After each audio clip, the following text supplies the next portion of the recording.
gente polivalente! Hoje, depois de tanto tempo, estamos retomando a leitura do livro Introdução à Psicologia do Ser, de Abraham Maslow, e nosso objetivo aqui, lembra-se, nós estamos estudando as necessidades, né? Então, nós estamos em busca das necessidades. Na última leitura, eu parei na página 138 e vou retomar imediatamente a partir dela, ok? Então, vamos seguir aqui. Eu aqui. Então, vamos lá. Tá, o item 7. Então, a essa cognição de outra pessoa equivale a percebê-la como perfeita, num certo sentido, que pode ser mal interpretado com muita facilidade. Ser incondicionalmente aceito, ser profundamente amado, ser completamente aprovado, pode ser, como sabemos, maravilhosamente revigorante e estimulador do desenvolvimento, altamente terapêutico e psicogógico. Entretanto, convém estar agora cônscio de que essa atitude também pode ser mal percebida como uma exigência intolerável de viver de acordo com expectativas irreais e perfeccionistas. Vamos anotar isso. Quanto menos valiosa e mais imperfeita a pessoa se sentir, mais interpretará erroneamente as palavras perfeito e aceitação, mais sentirá que essa atitude é um pesado fardo. Na realidade, a palavra perfeito, entre aspas, tem, é claro, dois sentidos. Um, para o domínio do ser, o ser aqui no sentido do ser humano. O outro para o domínio da deficiência, do esforço e do vir a ser. Na S-cognição, perfeição significa a percepção e aceitação totalmente realistas de tudo que a pessoa é.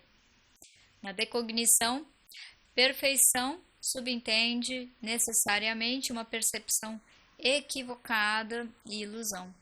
No primeiro sentido, todo e qualquer ser humano vivo é perfeito. Ótimo. Então vamos lá, no primeiro sentido, né, na S cognição ou na S cognição, o perfeito significa que todo ser humano vivo é perfeito. Ótimo. E no segundo sentido, nenhuma pessoa é perfeita, nem pode jamais sê-lo. Quer dizer, a pessoa poder-se-á ver como é-se perfeita, embora pense que a percebemos como é de perfeita, é claro. É capaz de sentir-se incomodada, indigna e culpada por causa disso, como se nos tivesse ludibriando. Podemos razoavelmente deduzir que quanto mais uma pessoa é capaz de essa cognição, mais estará apta a aceitar e gostar de ser essa cognoscida. Também podemos esperar que a possibilidade de tal equivocação crie frequentemente um delicado problema de tática para o conhecedor, aquele que pode totalmente compreender e aceitar outra pessoa. 8. O possível superesteticismo é o último problema tático acarretado pela acho que deve estar errado, deve ser cognição, deve ser cognição, mas depois a gente vê. De que dispõe de espaço para falar aqui. A reação estética à vida conflita intrinsecamente, muitas vezes, com a reação prática e a reação moral à vida, o velho conflito entre o estilo e conteúdo. Descrever coisas feias de uma bela forma é uma possibilidade. Outra é a apresentação inábil e inestética da verdade, do bem ou até do belo. Deixamos de lado a apresentação verdadeira, boa, bela, do ou até do belo. Deixamos de lado a apresentação verdadeira, boa, bela, do verdadeiro, bom, belo, uma vez que isso não representa qualquer problema. Como esse dilema tem sido debatido ao longo da história, vou limitar-me a sublinhar aqui meramente que ele também envolve o problema da responsabilidade social dos mais maduros pelos menos maduros e podem confundir essa aceitação com deaprovação.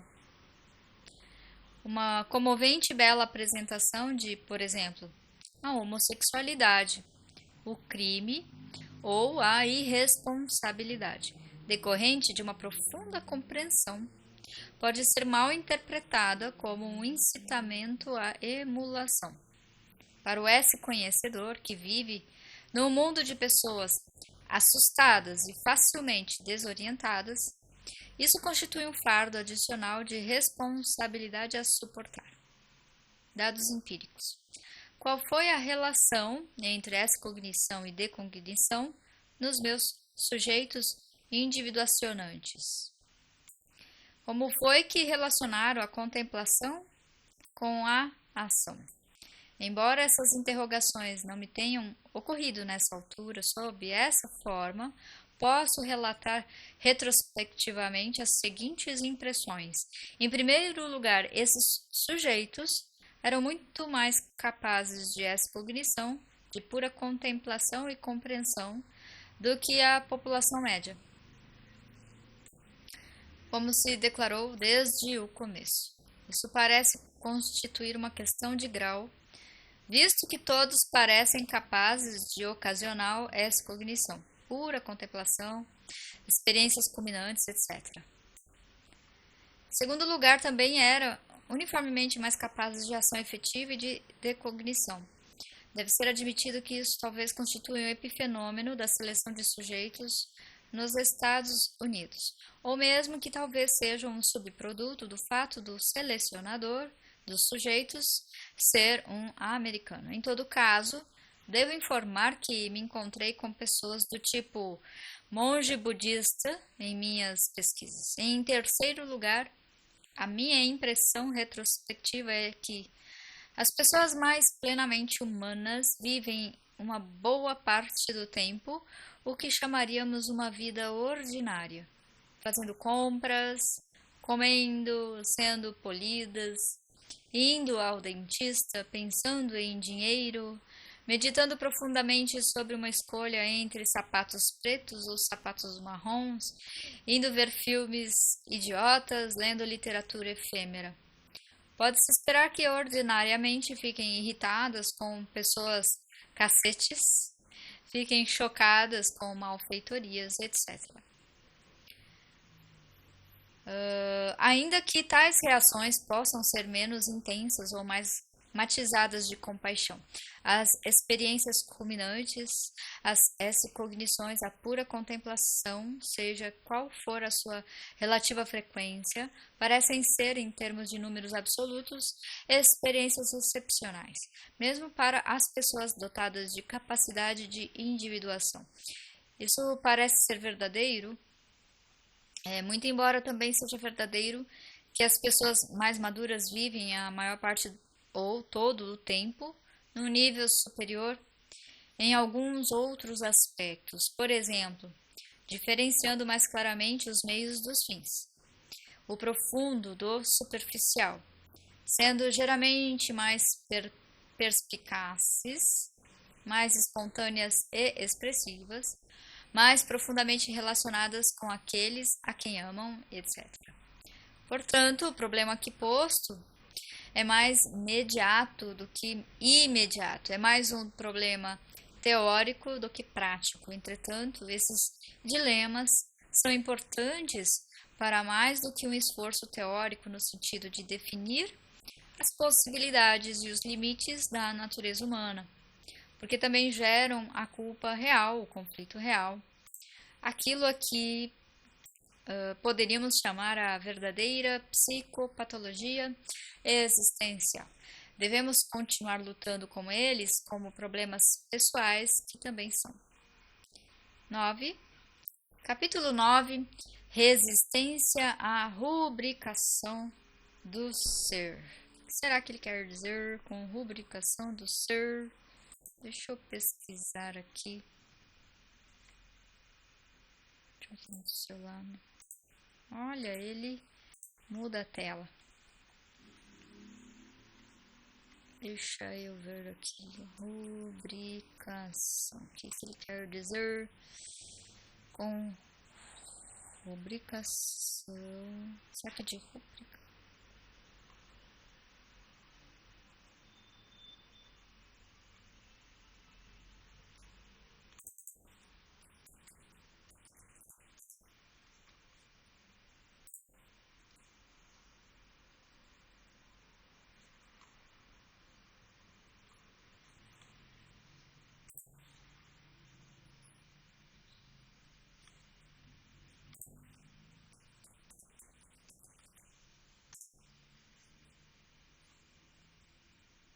Não encontrou rubricação, então vamos seguir lá no.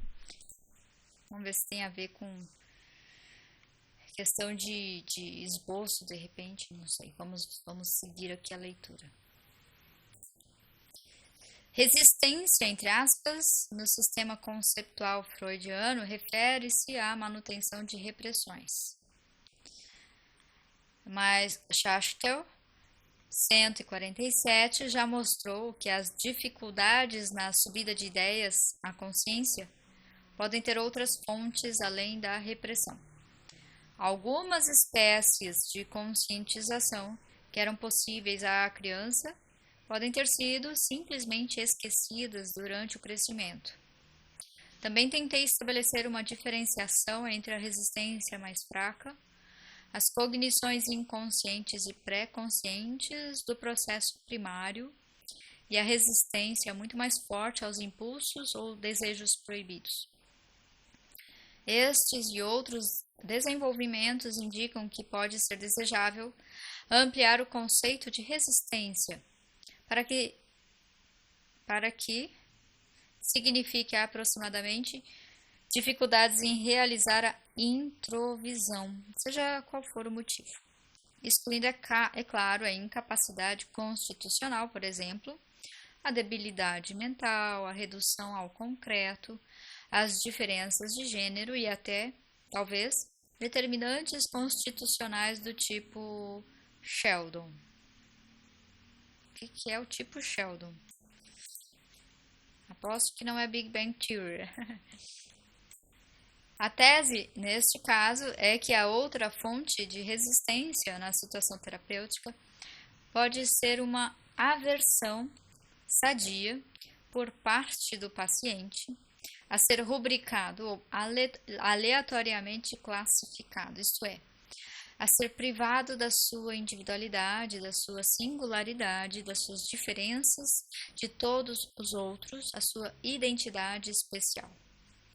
Descrevi anteriormente, no 97, capítulo 4, a rubricação como uma forma inferior de cognição, isto é, na realidade, uma forma de não cognição, uma rápida e fácil catalogação, cuja função é tornar desnecessário o esforço requerido pela atividade mais cuidadosa e geográfica de perceber ou pensar. Situar uma pessoa num sistema requer menos energia do que conhecê-la per se, visto que, no primeiro caso, tudo a ser percebido é aquela característica particular que indica sua pertença a uma classe. Por exemplo, bebês criados, suecos, esquizofrênicos, fêmeas generais, enfermeiras, etc. O que é salientado na rubricação é a categoria a qual a pessoa pertence, de que ela é uma amostra, não a pessoa como tal. As semelhanças mais do que as diferenças.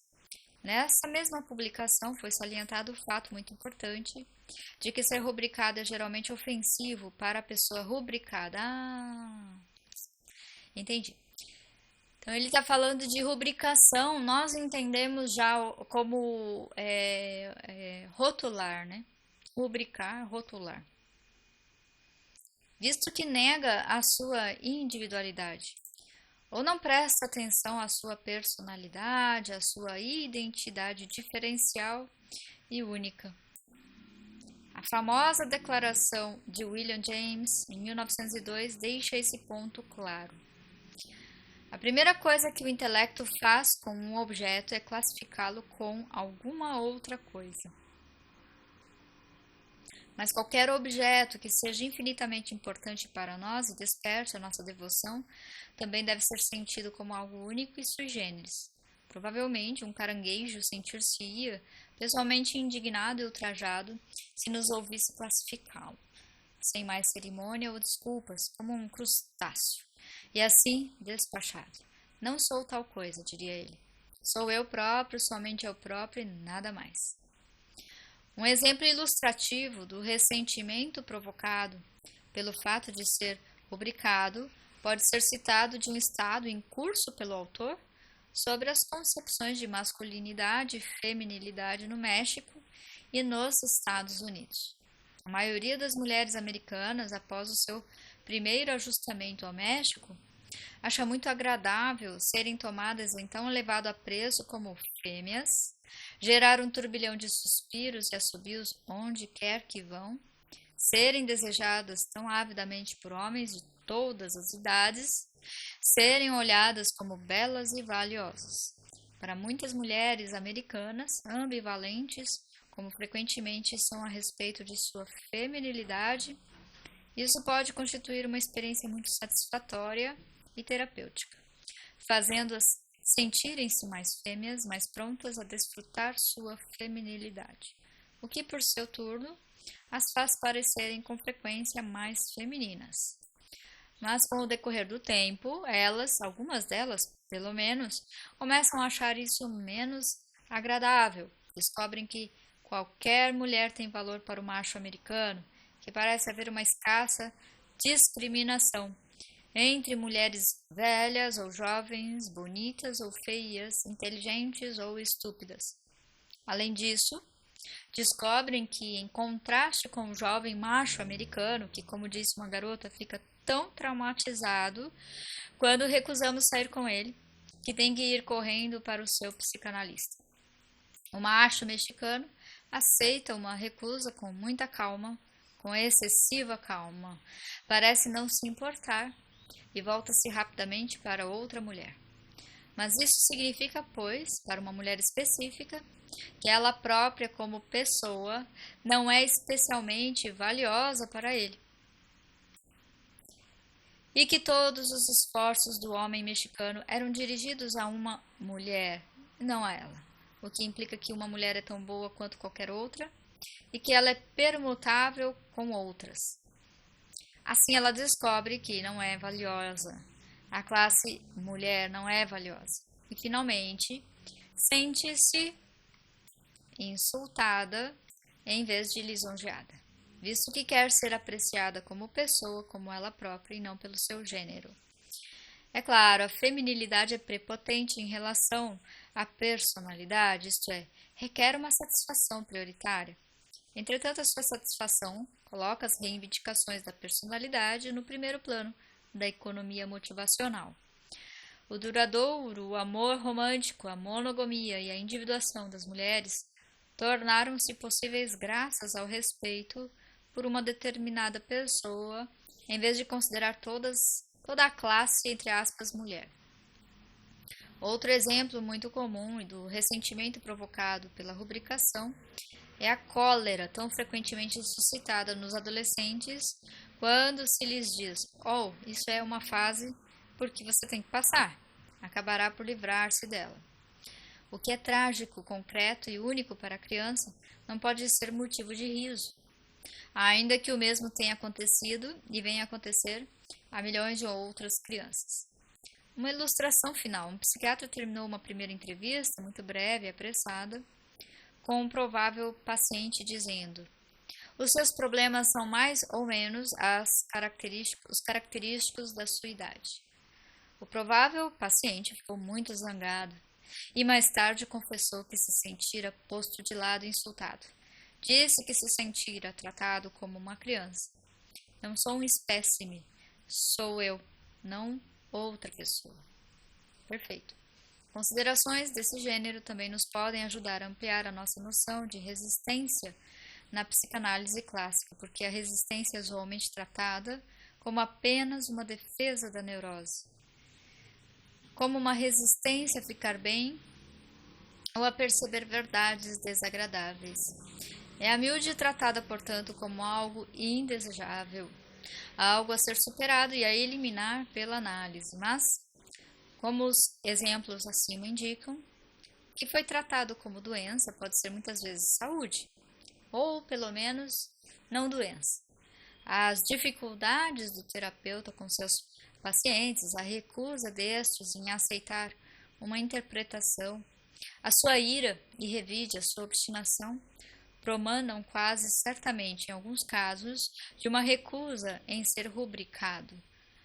Portanto, essa resistência pode ser vista como uma afirmação e proteção da singularidade pessoal, da identidade ou individualidade contra o ataque ou negligência.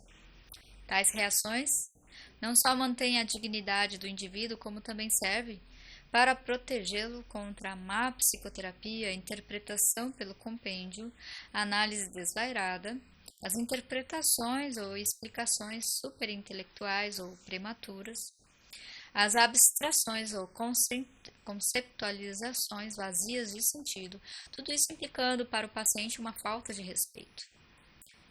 Para um tratamento semelhante, ver também O'Connell, 129. Os novatos em psicoterapia, na sua ânsia de curar depressa, os moços que se baseiam no compêndio e decoram o sistema conceptual, concebendo depois a terapia como sendo apenas uma transmissão de conceitos, os teóricos sem experiência clínica, o estudante finalista de psicologia que acabou de decorar Kenichi está pronto para dizer a cada um de seus colegas de dormitório a que categoria pertence. São esses os rubricadores contra os quais os pacientes têm de se proteger. São esses os que, com a maior desenvoltura, talvez até num primeiro contato com o paciente, formulam sentenças tais como: você é um caráter anal, ou você está apenas tentando dominar todo mundo, ou o que você realmente pretende é que eu vá para uma cama consigo, ou você quer realmente que seu pai lhe faça um bebê, etc. Chamar resistência, no sentido clássico, a uma reação autoprotetora legítima contra tal rubricação é apenas outro exemplo, pois do uso errôneo de um conceito. Felizmente, existem indícios de uma reação contra a rubricação entre os responsáveis pelo tratamento de pessoas. Isso vê-se no afastamento geral da psiquiatria taxonômica kraepeliniana ou de hospital estadual, por parte de terapeutas esclarecidos. O principal esforço, por vezes, o único esforço, costumava ser diagnóstico, isso é, colocar o indivíduo numa classe. Mas a experiência ensinou que o diagnóstico é mais uma necessidade legal e administrativa do que terapêutica. Atualmente, até nos hospitais psiquiátricos, está sendo cada vez mais reconhecido que ninguém é um paciente de compêndio. Os relatórios diagnósticos das reuniões de staff estão ficando cada vez mais extensos, mais ricos, mais complexos, menos uma simples oposição de rótulos. Agora ele usou rótulos. Tá, tem uma nota aqui de rodapé, né, do etc aqui, das questões de rótulos feitos pelos psicanalistas ou psicólogos ainda inexperientes na visão do Maslow, né? Essa tendência para rubricar, em vez de usar uma linguagem de experiência concreta e geográfica centrada no paciente, rebustece-se quase certamente, mesmo nos melhores terapeutas, quando eles estão doentes, cansados, preocupados, ansiosos, desinteressados, indiferentes ao paciente, com pressa, etc. Portanto, também pode servir como ajuda na autoanálise da contratransferência em curso do próprio psicanalista. Então, ele já deu uma dica aqui para a pessoa que segue a psicanálise de usar a própria psicanálise para quando ela estiver rotulando o seu paciente, né? Seguindo na leitura, então, o paciente, compreende-se agora, deve ser abordado como uma pessoa única, singular, e não como membro de uma classe. Isto é, se a principal finalidade é a psicoterapia, compreender uma pessoa não é o mesmo que colocá-la sobre uma rubrica ou uma categoria. e compreender a pessoa é condição sine qua non para a terapia. Resumo: os seres humanos ressentem-se frequentemente pelo fato de serem rubricados ou classificados, o que por eles pode ser visto como uma negação da sua individualidade, identidade. É de esperar que reajam mediante uma reafirmação da sua identidade pelas várias formas que lhes são acessíveis. Na psicoterapia, tais reações devem ser compreendidas de maneira favorável, como afirmações da dignidade pessoal, a qual, em algumas formas de terapia, está em qualquer caso sob severo ataque. Tais reações autoprotetoras não deveriam ser chamadas resistência, no sentido de uma manobra protetora da doença.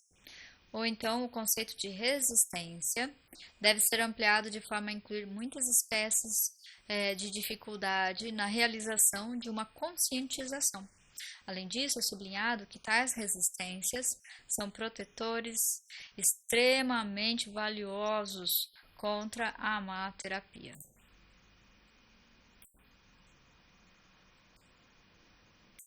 Aí ele fez uma nota de rodapé aqui. Essa tese também pode ser interpretada como a contribuição para o problema geral da comunicação entre o terapeuta e o paciente. O bom terapeuta enfrenta a tarefa de colocar os seus conhecimentos nomotécnicos em usos ideográficos. A estrutura conceptual com que ele trabalha, que pode ser experimentalmente rica e significativa para ele, é inútil para o paciente, em sua forma conceptual.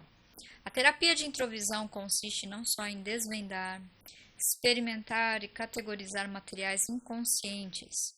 É também em grande parte uma tarefa de conjugar sob um conceito todas as espécies de experiências subjetivas plenamente conscientes, mas anônimas, portanto, desconexas, ou até mais simplesmente, a tarefa de atribuir um nome a uma experiência anônima. O paciente pode ter a experiência do depois de uma verdadeira introvisão, por exemplo. Meu Deus, realmente, nunca deixei de odiar a minha mãe, embora pensasse que a amava. Mas também poderá tê-la sem referência alguma a quaisquer matérias inconscientes, por exemplo. Então é isso que você entende por ansiedade? Referindo-se a tal ou tal experiência na garganta, no estômago, nas pernas, no coração, de que o paciente estava perfeitamente cônscio, mas nunca denominara. Tais considerações também deveriam ser úteis no adestramento de terapeutas. Então vamos lá, parte 4, criatividade. Vamos lá. Criatividade nas pessoas individuacionantes. Tive primeiro que mudar as minhas ideias sobre criatividade e logo comecei a estudar pessoas que eram positivamente sadias, altamente evoluídas e amadurecidas, dotadas de grande capacidade de individuação. Tive primeiro de abandonar a minha noção estereotipada de que saúde, gênio, talento e produtividade eram sinônimos. Uma considerável proporção dos meus sujeitos, embora sadios e criativos, num sentido especial que vou descrever, eram produtivos no sentido habitual, nem tinham um grande talento ou gênio. Tampouco eram poetas, compositores, inventores, artistas ou intelectuais criadores. Também era óbvio que alguns dos maiores talentos da humanidade não foram, certamente, pessoas psicologicamente sadias. Wagner, por exemplo, o Van Gogh ou Byron. Alguns eram, outros não, é claro. Depressa tive de chegar à conclusão de que o grande talento era não só mais ou menos independente da excelência ou saúde de caráter, mas também de que sabíamos muito pouco a esse respeito. Por exemplo, existem algumas provas de que o grande talento musical e o talento matemático são mais herdados do que adquiridos. Parece claro, portanto, que a saúde e o talento especial são variáveis distintas, talvez apenas ligeiramente correlacionadas, talvez não. Podemos igualmente admitir no começo que a psicologia sabe muito pouco sobre o talento especial do tipo gênio. Nada mais direi a esse respeito, preferindo limitar-me àquela espécie mais generalizada de criatividade que é a herança universal de todo ser humano e que parece covariar com a saúde psicológica. Perfeito. Vou até anotar aqui.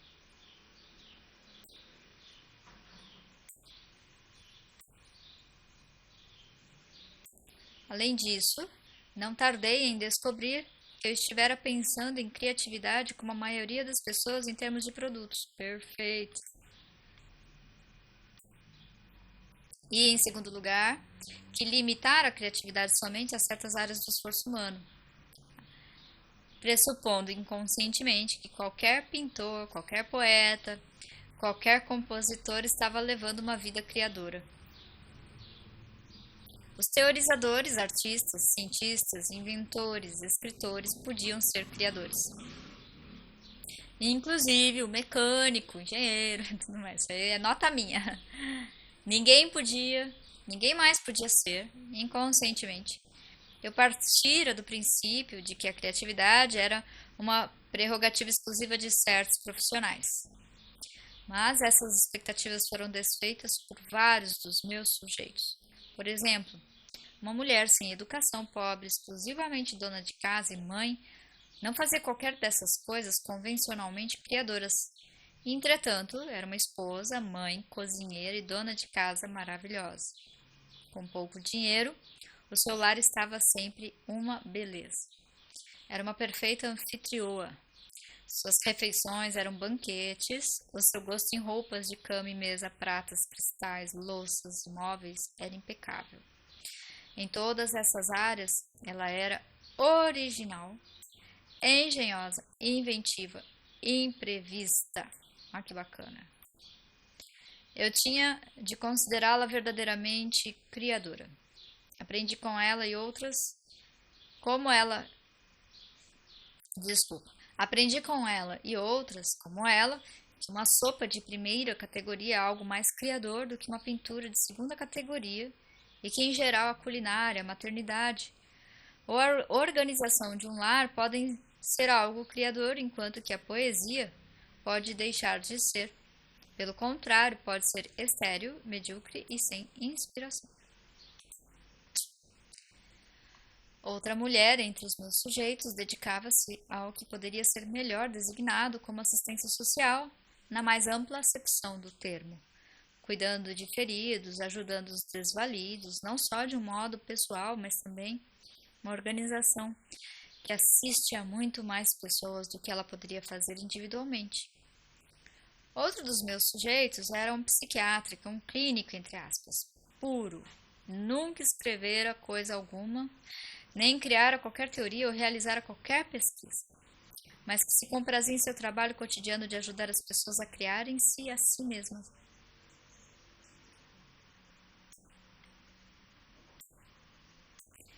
Este homem abordava cada paciente como se esse fosse o único do mundo, sem recorrer a jargão, sem expectativas ou pressupostos, com inocência e ingenuidade, mas, no entanto, com grande sabedoria à maneira taoísta. Cada paciente era um ser humano único e, portanto, um problema completamente novo a ser compreendido e resolvido de uma forma inteiramente nova. Seu grande êxito, até em casos muito difíceis, validava o seu modo, entre aspas, criador, não estereotipado ou ortodoxo de fazer as coisas. De outro homem aprendi que a construção de uma organização comercial, de uma grande empresa, podia ser uma atividade criadora.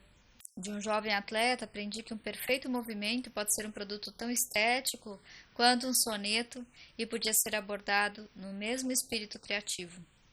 Acudiu-me ao espírito certa vez que uma competente violoncelista, que reflexamente eu tinha considerado criadora porque associei com música criadora com compositores criadores, estava realmente tocando bem o que outrem escrevera. Ela era apenas um porta-voz, como o ator ou o comediante, entre aspas, normal é um porta-voz. Um bom marceneiro, ou jardineiro, ou alfaiate podia ser verdadeiramente mais criador. Eu tinha de formular um juízo individual em cada caso, visto que quase todo papel ou função pode ser criador ou estéril.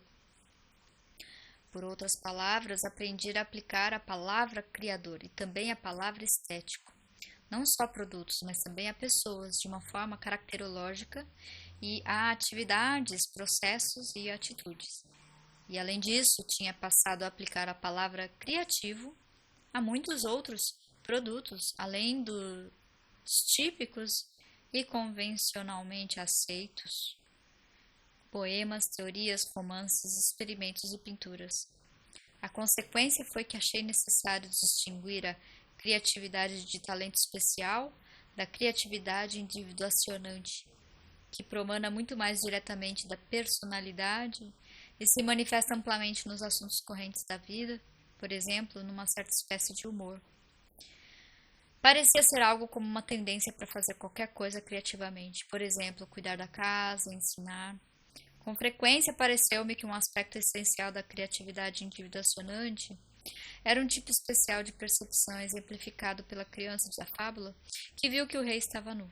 Isso também contradiz a noção de criatividade como produtos. Tais pessoas podem ver tanto o que é original, básico, concreto, ideográfico, como o que é genérico, abstrato, rubricado, categorizado, classificado. Portanto, vivem muito mais no mundo real da natureza do que o mundo verbalizado de conceitos, abstrações, expectativas, crenças e estereótipos, que a maioria das pessoas confunde com o mundo real. Isso está bem expresso na frase de Rogers: abertura para a experiência. Todos os meus sujeitos eram relativamente mais espontâneos e expressivos do que as pessoas comuns. Eram mais naturais e menos controlados e inibidos em seu comportamento, o qual parecia fluir mais fácil e livremente, com menos bloqueios e autocríticas. Essa capacidade de expressar ideias e impulsos sem estrangulamento e sem temor de ridículo resultou ser um aspecto essencial da criatividade individuacionante. Rogers tem usado a excelente frase "pessoa em pleno funcionamento" para descrever esse aspecto da saúde. Outra observação foi que a criatividade individuacionante era, em muitos aspectos, como a criatividade de todas as crianças felizes e seguras.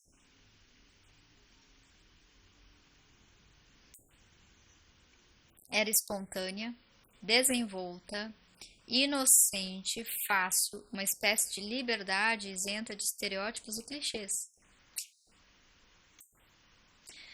E uma vez mais parecia-me ser formada em grande parte de liberdade inocente, de percepção, de espontaneidade, expressividade inocentes, entre aspas, e desinibidas. Quase todas as crianças podem perceber mais livremente, sem expectativas a priorísticas, sobre o que tinha de estar ali, o que deve estar ali ou o que sempre ali esteve. Quase todas as crianças são capazes de compor uma canção, ou um poema, ou uma dança, uma pintura, uma peça de teatro ou um jogo de improviso, sem premedição alguma, sem planejamento ou intenções prévias, instigadas apenas pela inspiração do momento.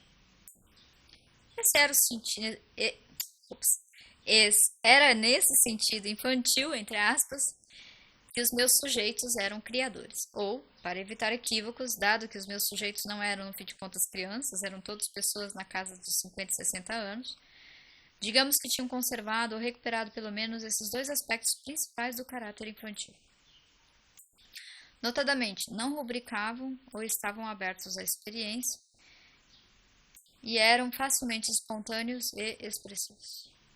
Se crianças são ingênuas, então os meus sujeitos tinham atingido uma segunda ingenuidade, como Santayana a denominou.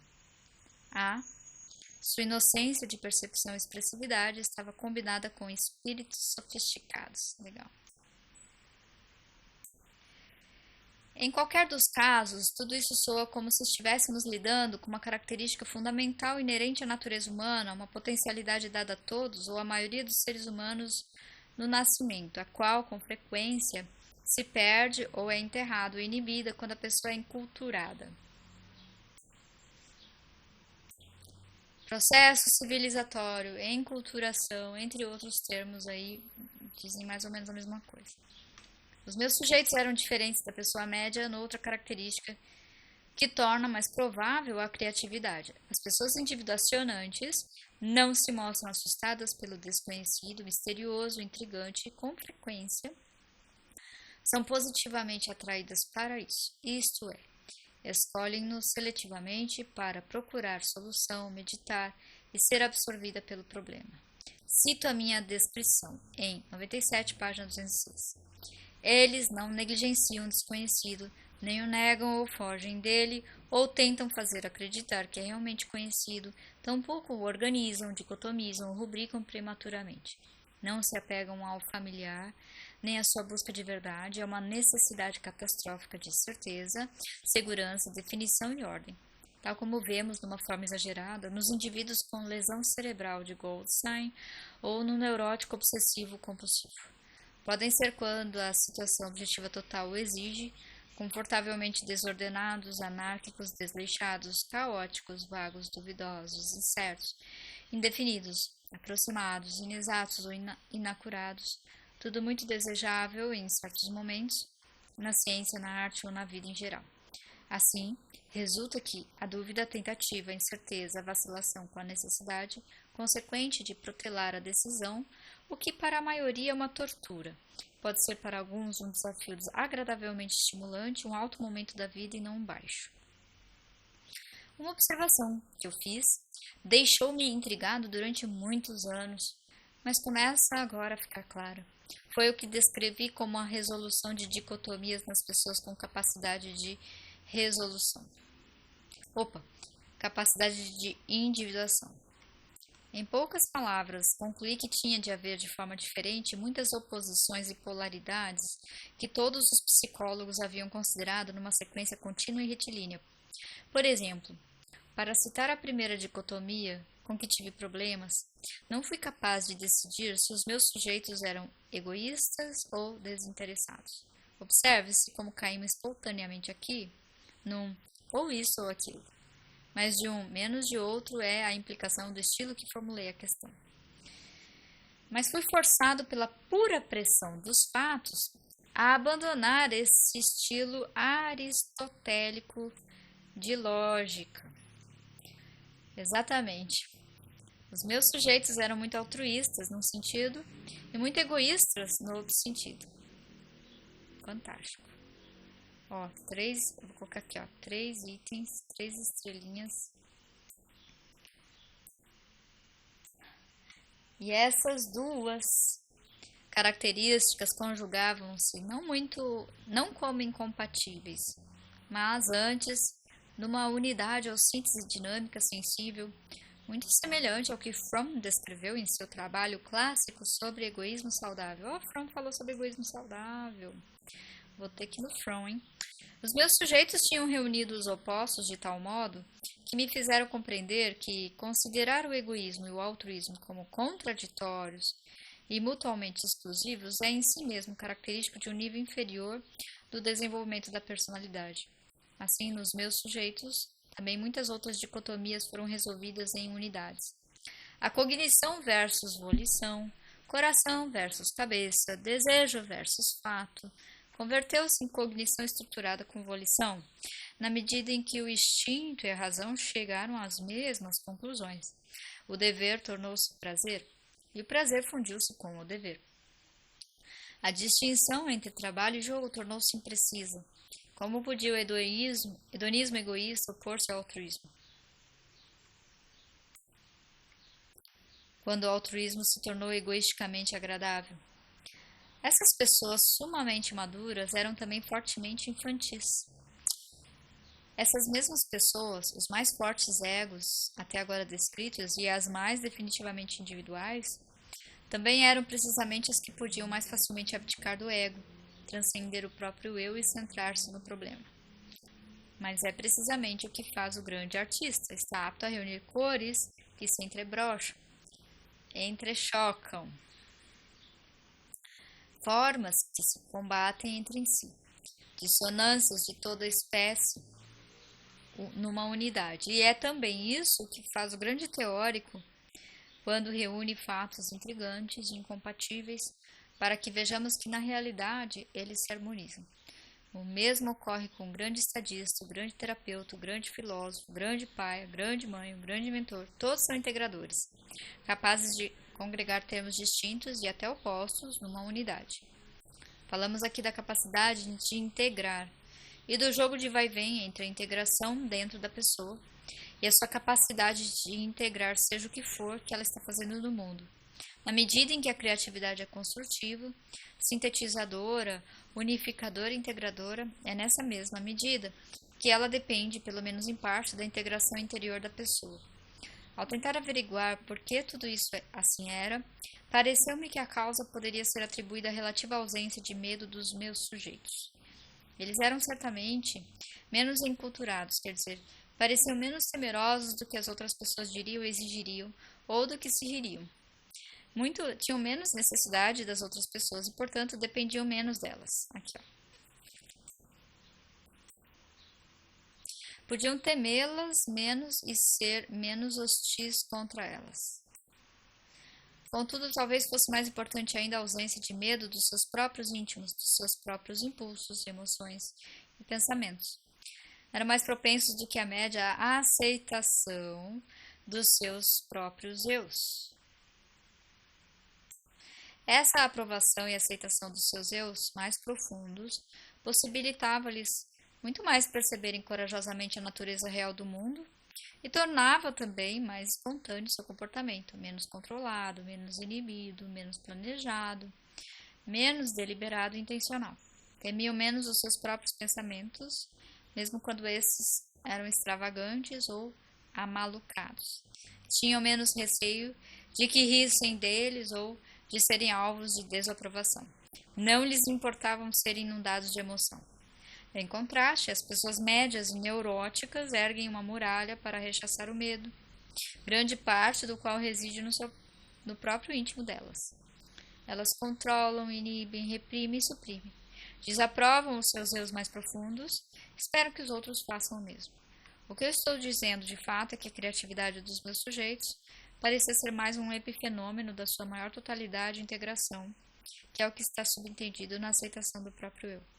A guerra civil dentro da pessoa média entre as forças das profundidades íntimas e as forças de defesa e controle parece ter sido resolvida nos meus sujeitos, que se mostram menos divididos. Por consequência, mais deles próprios está disponível para uso, para fruição e para fins criativos.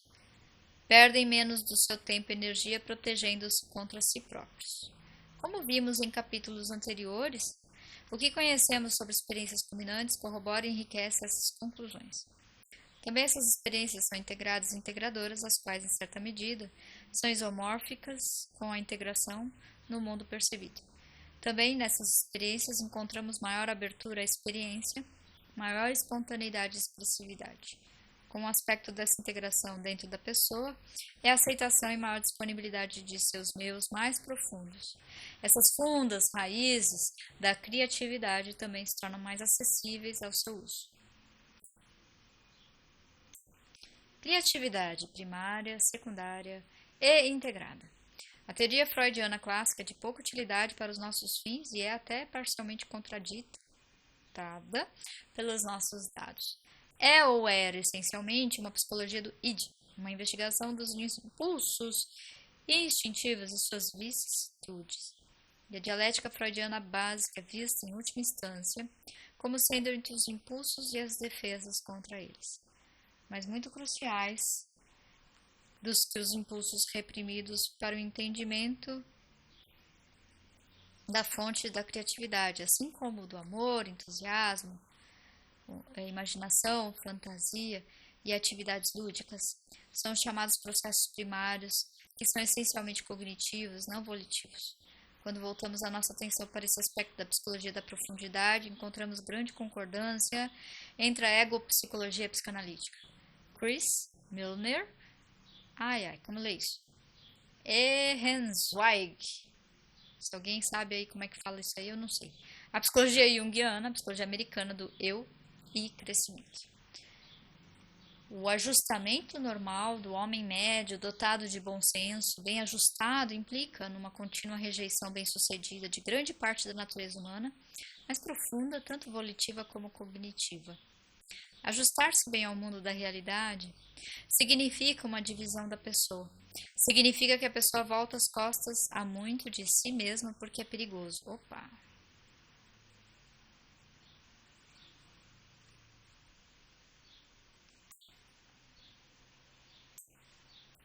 Espera que isso aqui eu preciso mandar.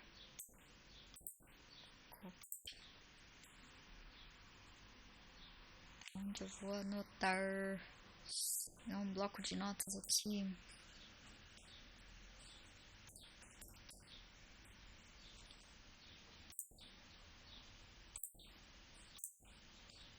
Isso aqui é importante.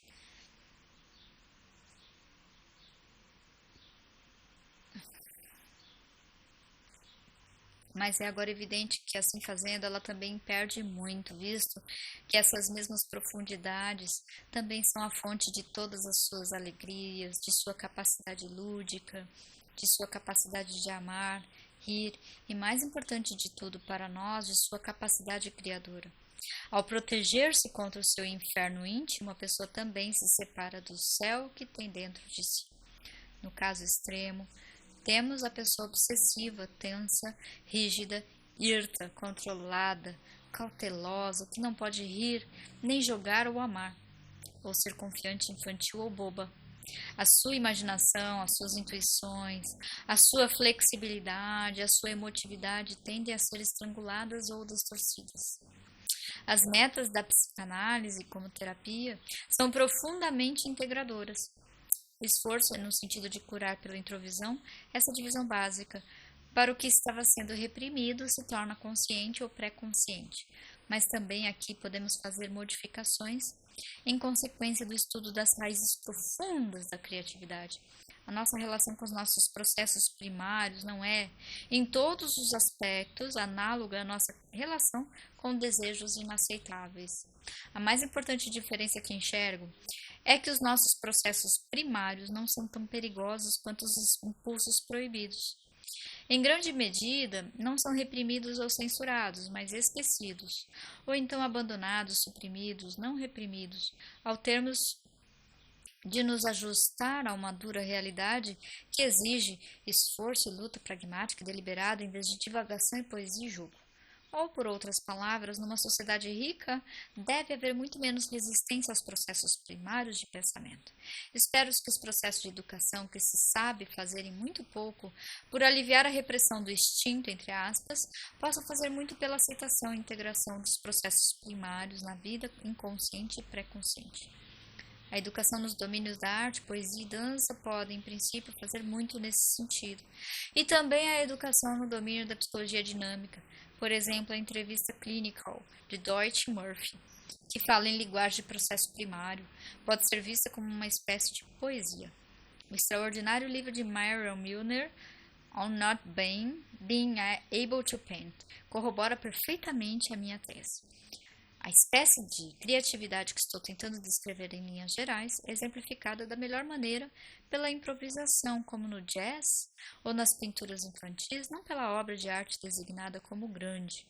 Em primeiro lugar, a grande obra de arte requer um grande talento, o qual, como já vimos, resultou ser irrelevante para os nossos interesses. Em segundo lugar, a grande obra necessita não só de lampejo, de inspiração, de experiência culminante, mas também de trabalho árduo, longo adestramento, crítica implacável e padrões perfeccionistas. Por outras palavras, ao espontâneo sucede o deliberado. A aceitação total à crítica, a intuição, o pensamento rigoroso, a audácia, a cautela, a fantasia e a imaginação sucede o teste da realidade. Surgem agora as interrogações. Isso é verdadeiro? Será entendido pelos outros? A sua estrutura é sólida? Resiste à prova da lógica? Como se comportará no mundo? Posso prová-lo? Vem agora as comparações, os juízos, as avaliações, os raciocínios frios calculistas da manhã seguinte, as seleções e rejeições. Perfeito. Se assim posso dizer, os processos secundários tomam agora o lugar dos primários. Os apolíneos sucedem aos dionísicos, do masculino ao feminino. A regressão voluntária para nossas profundidades está terminada agora. A necessária passividade e receptividade de inspiração e de experiência culminante deve ceder agora o lugar à atividade, ao controle e ao trabalho árduo. Uma experiência culminante acontece a uma pessoa, mas a pessoa faz o grande produto. Estritamente falando, investiguei apenas essa primeira fase, aquela que ocorre facilmente e sem esforço, como expressão espontânea de uma pessoa integrada ou de um elemento transitório unificador dentro da pessoa. Só pode ocorrer se a profundidade de uma pessoa lhe for acessível, somente se ela não temer os seus processos primários de pensamento. Chamarei criatividade primária aquela que promana do processo primário e o usa muito mais do que os processos secundários. A criatividade que se baseia principalmente nos processos secundários do pensamento eu chamarei criatividade secundária. Este último tipo inclui uma grande proporção de produção no mundo. As pontes, casas, os novos automóveis, até muitos experimentos científicos e muita obra literária. Tudo isso é essencialmente a consolidação e desenvolvimento das ideias de outras pessoas. Equipara-se a diferença entre o comando, o destacamento que atua no território inimigo e a polícia militar na retaguarda das linhas de combate entre o pioneiro e o colonizador. Aquela criatividade que usa bem e facilmente ambos os tipos de processo em boa fusão ou em boa sucessão, chamarei criatividade integrada. É dessa espécie que resultam as grandes obras de arte, de filosofia ou de ciência. Conclusão. O fruto de todos esses desenvolvimentos pode, creio eu, ser resumido como um aumento da acentuação sobre o papel desempenhado pela integração ou coesão do eu, unidade, totalidade, na teoria da criatividade. Resolver uma dicotomia, uma unidade superior mais abrangente, equivale a curar uma divisão na pessoa e torná-la mais coesa, mais unificada. Como as divisões de que tenho falado são de dentro da pessoa, elas equivalem a uma espécie de guerra civil, a luta de uma parte da pessoa contra outra parte. Em qualquer dos casos, no que diz respeito à criatividade da pessoa individuacionante, ela parece decorrer mais imediatamente da fusão dos processos primários e secundários, em vez da eliminação do controle repressivo de impulsos e desejos proibidos. É provável, evidentemente, que as defesas decorrentes do medo desses impulsos proibidos também empurrem os processos primários para uma espécie de guerra total, indiscriminada, pânica em todas as profundidades. Mas parece que tal ausência de discriminação não é, em princípio, necessária. Em resumo, a criatividade individuacionante sublinha primeiro a personalidade e não as suas realizações. Perfeito. Considerando que essas realizações são epifenômenos emitidos da personalidade, portanto secundários em relação a ela, salienta as qualidades caracterológicas como a audácia, a coragem, a liberdade, a espontaneidade, a perspicácia, a integração, a aceitação do eu. Tudo isso possibilita a espécie de criatividade individuacionante generalizada que se expressa na vida criadora, ou na atitude criadora, ou na pessoa criadora. Também sublinhei a qualidade expressiva, ou essa qualidade da criatividade individuacionante. Sublinhei a qualidade expressiva, em vez da qualidade de resolução de problemas ou confecções de produtos. Exatamente. A criatividade individuacionante é emitida ou radiada e atinge a totalidade da vida, independentemente dos problemas, assim como uma pessoa jovial emite jovialidade sem intenção ou propósito, ou mesmo sem consciência disso. É emitida como o brilho solar, derrama-se por toda a parte, faz algumas coisas crescerem, as que são suscetíveis de crescimento, e é desperdiçada nas pedras, rochas e outras coisas incapazes de crescimento.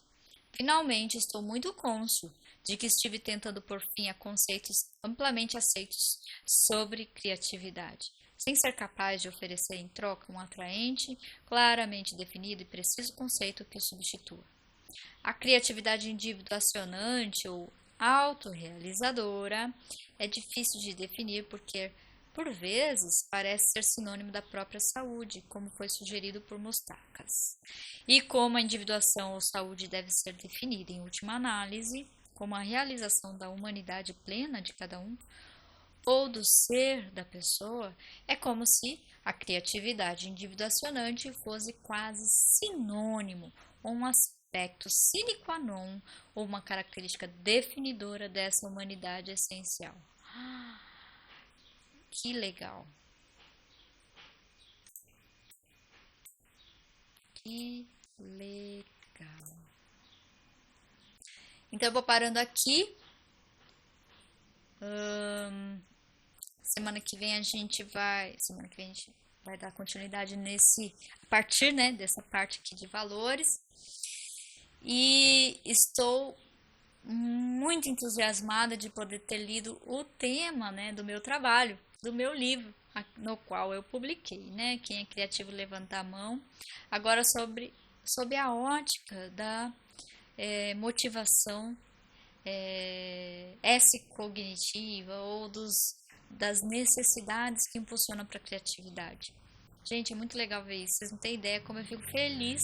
Não tinha lido o Maslow na época para produzir o livro da criatividade, né? Mas ver ele falando e tá muito coerente com os autores nos quais eu li, né, nos quais eu consultei para construir a ideia. E basicamente o livro que eu produzi fala sobre os mitos da criatividade que ele nesse texto ele já inicia falando, né, que era coisa de poeta, artista. É uma das primeiras coisas que eu falo no livro, que isso não tem nada a ver, né? E essa autoaceitação, essa libertação, gente, é muito. Vocês não têm ideia como eu fico satisfeita, sabe? Fico inspirada de ouvir a partir de um outro autor um tema que para mim foi muito motivador numa determinada época. Eu fiquei debruçada meses em cima disso para a escrita do livro e publicação, inclusive, né? Então eu tô bem feliz. Olha, tá vendo? Criatividade é sinônimo do indivíduo individuacionante, pessoas que acabam desenvolvendo essa criatividade do ser, que é muito mais amplo, muito mais profundo do que simplesmente o cara que produz coisas novas, né? Essas são motivações diferentes, então muito legal. Bom, eu vou ficando por aqui, já me estendi bastante, né? E na semana que vem, se tudo der certo, porque essa semana eu dei dei uma falhada aí, mas tudo bem, o que importa é que eu vou manter sempre, fica tranquilos aí, quem tá acompanhando a leitura, né? Fica tranquilo que eu vou dar continuidade, eu posso dar uma avaliadinha ou outra, mas eu tô aí, tá? Porque eu estou em busca das necessidades, para a gente poder definir bem isso e ter muita clareza, né? Na hora de transmitir esse conceito que é o meu objetivo clínico, né? Como é que a gente chega para uma pessoa e fala, isso é necessidade. Isso é necessidade do ser, né? E isso não é necessidade do ser, isso que você está se dedicando vai te afastar de você mesmo, né? Então, essa é a minha busca, tá bom? Então, espero que vocês estejam aproveitando. Eu vou ficando por aqui e até a próxima leitura!